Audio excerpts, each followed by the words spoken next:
The call to defund the police should be no way controversial. Take it to the street! We do not want to invest within institutions that are inherently violent, that are inherently racist. The police, the Met Police, is institutionally racist. Cressida Dick doesn't like that term. That is not something that she should be saying. What she should be saying is, I lead an organisation that is still institutionally racist after 20 years. I need to stop that. I need to cut that institutional racism out of the Met Force and will do whatever it takes. And that's what she should be saying. And that is what she's not saying. It was just before 9 this morning, of course, we got the news that a police officer had been shot dead in Croydon. This was never going to be easy to digest. It's a rarity in this country, but the stats for those killed in the line of duty are still shocking. Today, another name is added to that list.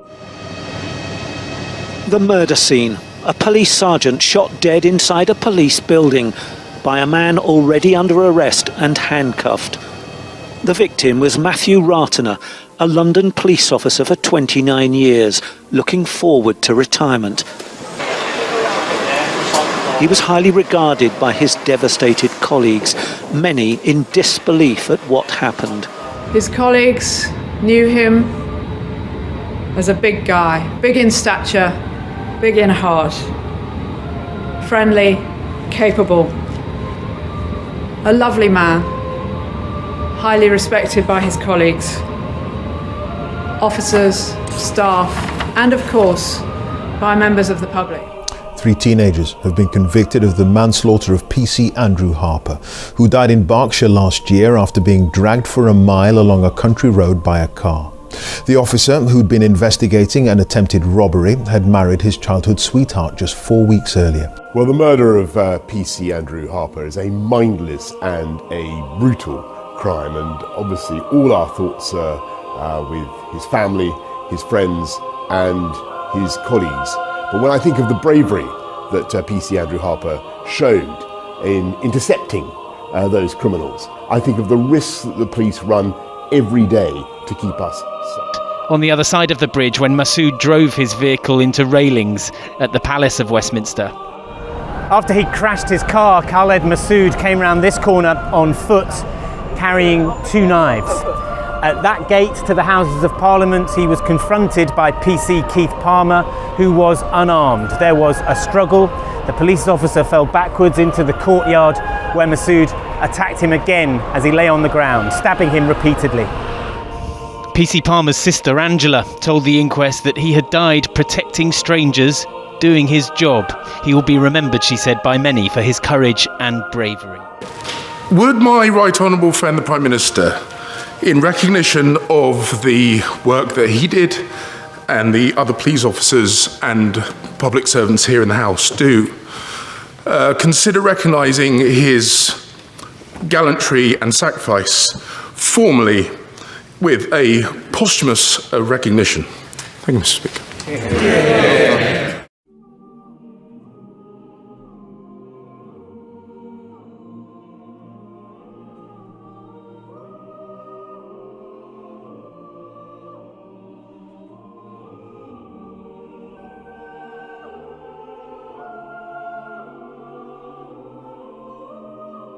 He sounds relaxed as he lies about an attempted burglary to draw the police to his hideout. They'll try and get up there as soon as, if there's a possibility, he's still knocking about.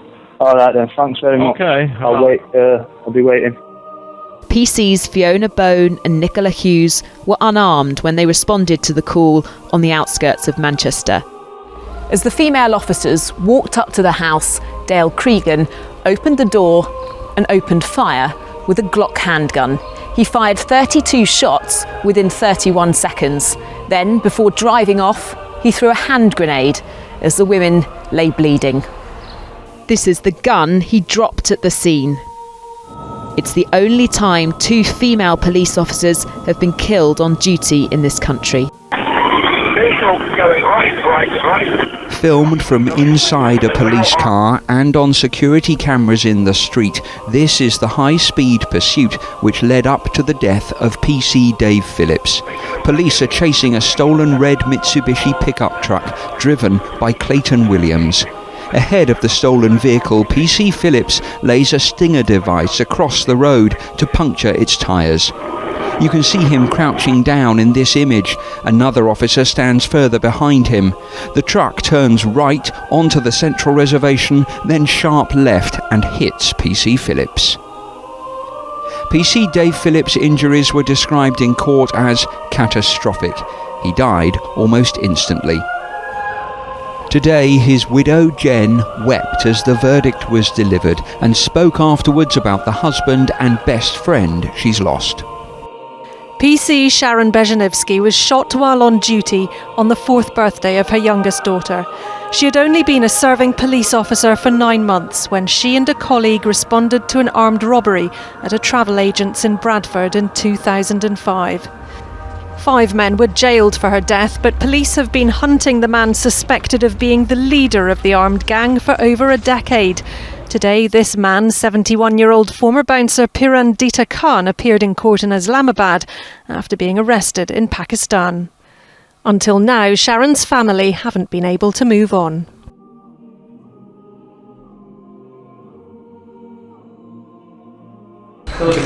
Every day a police officer goes out, they're putting their lives on the line, putting their lives at risk, and tragically for Ian and his family, that's exactly what happened. He wasn't even on duty, but he decided to walk towards danger to try and save others, and that says so much about our police force in this country. Neil Roper and Ian Broadhurst agreed that they were now going to arrest this guy and handcuff him. So they opened the back door of the car. Broadhurst got out of the car. So there was now Roper, Broadhurst, Banks, the 3 cops, all at the back door of the police car. Neil Roper was the first and opened the door and said to the suspect, "I'm going to handcuff you." And he said, "No, no," and pulled away, went to his pocket, pulled a pistol out, pointed it at the officer who saw what was happening. He shouted he's got a gun and just instinctively moved away as the gun was fired. And whilst it was fired at Roper, who was there, who was moving away, stood behind him was Broadhurst, and the bullet struck Ian Broadhurst in his chest. And immediately he went onto the floor.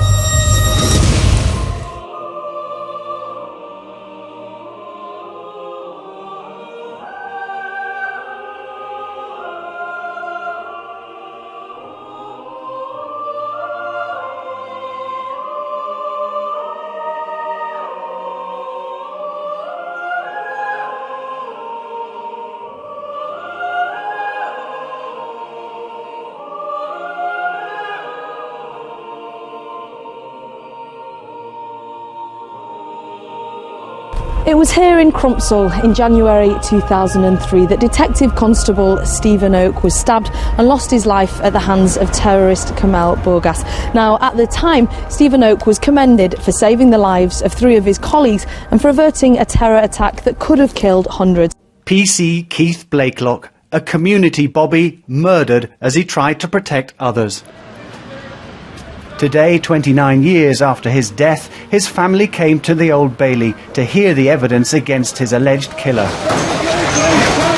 He was murdered during this riot on the Broadwater farm estate in Tottenham in North London in 1985. Years of simmering tension between the black community and the police had exploded into violence after a woman died when officers were searching her house. On the night of the riot, Keith Blakelock and several other police officers went inside this building to try and protect a group of firefighters, but they were soon confronted by a crowd. The prosecution said the police and fire officers were heavily outnumbered. Scared of becoming trapped, they ran for safety. The jury were told that as PC Blakelock and another police officer tried to escape from the building, they were set upon by a crowd shouting things like "kill the pig." Keith Blakelock suffered more than 40 stab wounds and said the prosecution it looked as though there'd been an attempt to decapitate him.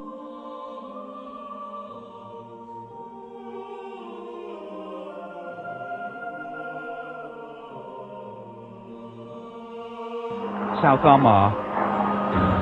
Officers at Armagh's RUC headquarters were mourning their murdered colleagues today, the two most senior RUC men to die at the hands of the IRA. Superintendent Bob Buchanan was 55. He'd served with the force for over 32 years. Married with 2 children, he was the holder of the Long Service and Good Conduct medals and was about to be promoted to a new job that would take him away from the area of cross-border security. His colleague, Chief Superintendent Harry Breen, was 51 and had also spent over half his life with the RUC. Married with 2 children, he too had the Long Service and Good Conduct medals, and he was a clear IRA target. Just 2 years ago, he was one of the officers who helped smash an IRA unit in Loughgall, later showing captured weapons to the media. Oh, we are appalled and very, very much distressed by the loss of 2 such excellent police officers. Not alone were they thoroughly professional officers, dedicated to their task of trying to return peace and normality to our country, but as human beings they were warm, generous, compassionate, and one could not have asked for more. Nobody knows what made loner Michael Ryan a ruthless killer, but it started here at Savernake Forest in Wiltshire at 11 this morning. A woman out picnicking was shot dead in front of her 2 children. 90 minutes later, Ryan had driven 20 miles to this service station. He filled up with petrol and wounded the cashier with a single shot. He was on his way home to Hungerford, a man with licenses for 5 firearms. He was to use them with deadly effect. Police and ambulances poured into the town as reports came through of a gunman on the loose, dressed like the film character Rambo. Ryan set fire to his mother's house in Fairview Road. Firemen couldn't get there because of the bullets from his Kalashnikov rifle. The fire burned out a whole terrace. It's thought Mrs. Ryan died in the blaze. Then Ryan walked to the high street, spraying bullets everywhere. 5 people died, including a policeman. Today we add another name to that list of officers who have paid with their lives. I'm thinking of others. We just mentioned there, David Spencer, our news editor, mentioned PC Andrew Harper, who was dragged to his death in one of the most horrific killings that we have seen in recent years. PC Keith Palmer died after being stabbed, of course, by terrorists in Westminster. PC David Phillips, hit by a stolen truck that he was trying to stop in Merseyside. PC Philippa Reynolds, hit by a stolen car in Northern Ireland. Remember the case of PC Nicola Hughes and her colleague Fiona Bone, ambushed into a house in Manchester, killed by Dale Cregan back in 2012. PC Ian Dibble, shot in Essex. PC Sharon Beshenvitsky, shot in Bradford. PC Ian Broadhurst, gunned down on Boxing Day in 2009. PC Keith Blakelock, brutally killed in North London. PC Yvonne Fletcher, on duty outside an embassy when she was shot and killed. It's a horrific list. It's a reminder, and should be a reminder to everybody listening to this, of the kind of job that we all take for granted. We pay our taxes. You see a police officer, you think of the stereotypes of the friendly cop. You think of all of the issues that police do. They attend the burglary, they attend the robbery, they put the bad guys away. But we don't tend to really think about the ultimate risk a police officer has to take. And sadly, that was played out this morning in Croydon as another one of our protectors lost their life.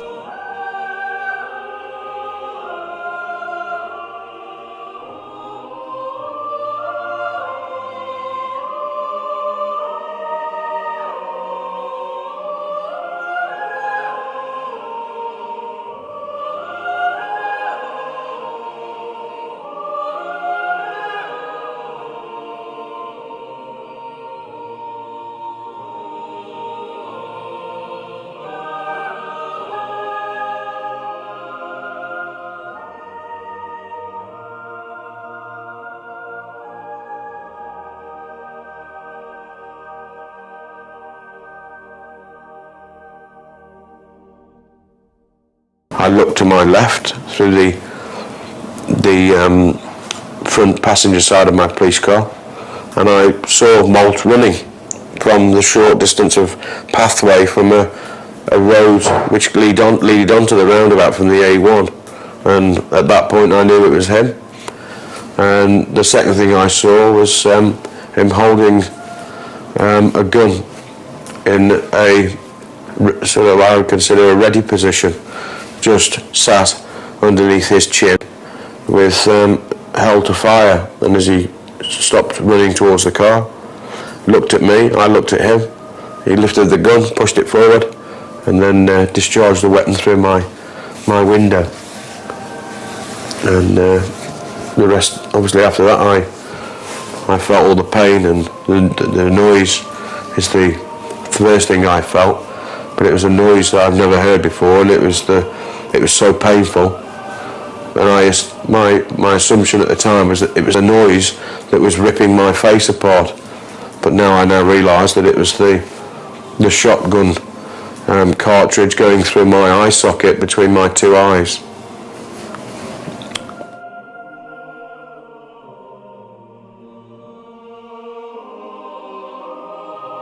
This guy's on the floor and he's pleading for his life.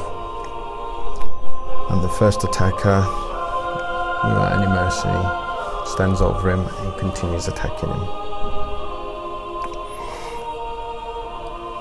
I take my baton with my right hand, I rack it, full extension. I take a deep breath and I charge in.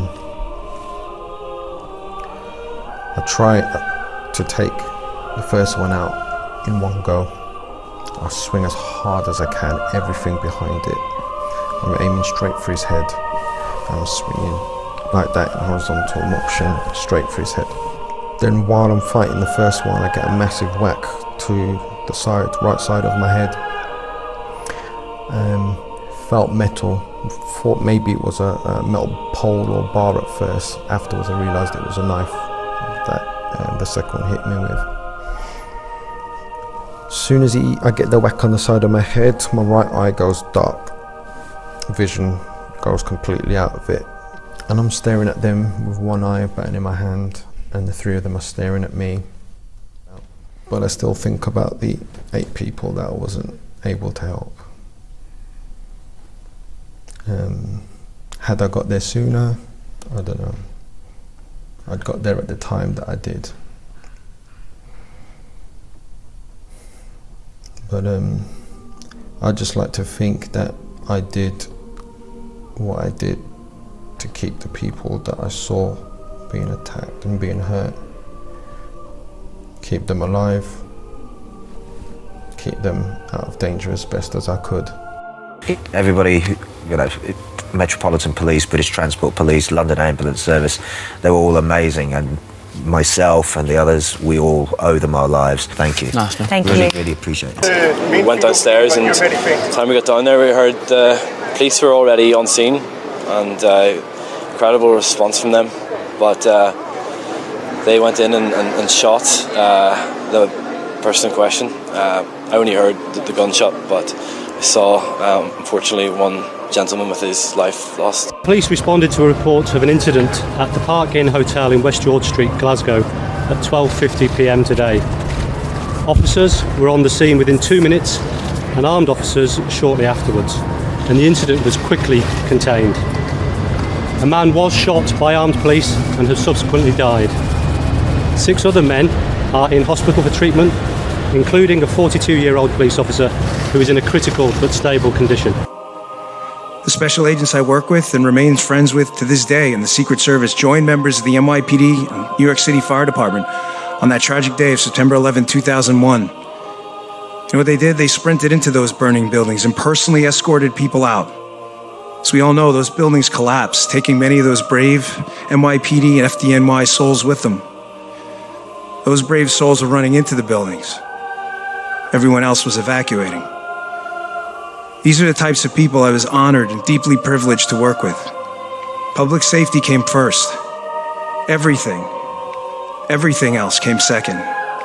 Sometimes even their own families. The defund the police movement will target these heroes. They are the police, these people. It's not some amorphous mass that will be affected. It's real heroes in real time, right now. Removing these heroes from your communities and my community will do nothing but ensure chaos and destruction. Police officers are the front lines, putting themselves between the evildoers among us and the honest, hardworking Americans, just yearning for some security and prosperity in a small slice of Americana. And of course, it can't be ignored. No, in fact, scrap that. It should never be ignored, of the kind of vile abuse that they've had to endure in recent months, the likes of which, again, I never thought I would see. I never thought I would see people being given a platform to discuss defunding the police, compromising the role of the police. Organisations like Black Lives Matter have made the police job far harder than it needed to be. They have to take a responsibility for the kind of skewed view that many have formed recently of our police. They've made the job more dangerous. They've created a narrative.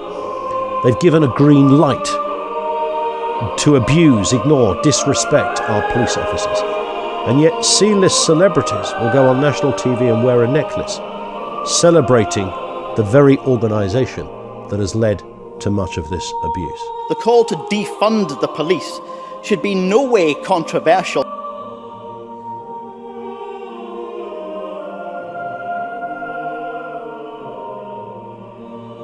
The Met Police is institutionally racist.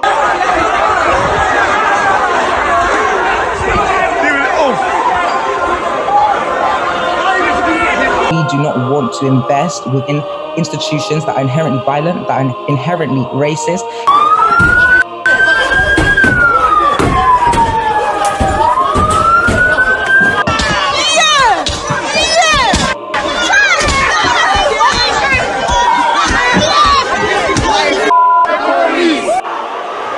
A very serious escalation of disorder now in Whitehall, outside Downing Street. Metropolitan Police have just brought in mounted officers who've just mounted a charge down Whitehall from the War Memorial down towards the Cenotaph. You can see one of the officers has been knocked off his horse. That horse is now bolted up Whitehall. Shame on these charlatans. Defunding of police. You gotta be the dumbest person on planet Earth if you think that there's even a conversation that needs to be had about defunding police. Is it dangerous? Dangerous to defund the police? It's extremely dangerous.